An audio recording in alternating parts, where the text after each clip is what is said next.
गावाकडची सुंदर अशी सकाळ, हिरवेगार झाडे, मस्त असा डोंगर, इतकं छान, इतकं सुंदर असं वातावरण होतं. आणि अशा वातावरणामध्ये सकाळी सकाळी मस्त असे गरम गरम समोसे सगळ्यांसोबत मस्ती मज्जा. तुम्हाला आवडतं? बापरे, आदू काय खातो? थमोता. आणि रिद्दू तू काय खातोय? रिद्दू पेज खातो. रिद्दू त्या दोघांच्या बाजूला घे समोसा. अच्छा,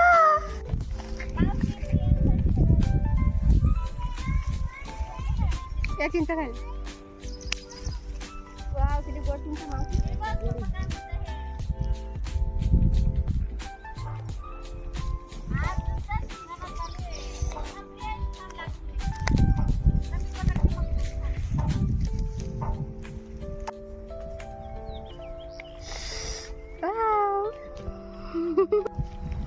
आणि इव्हिनिंगला मस्त अशा आंबट गोड चिंचा खाऊन असा संपला आजचा दिवस. बाय.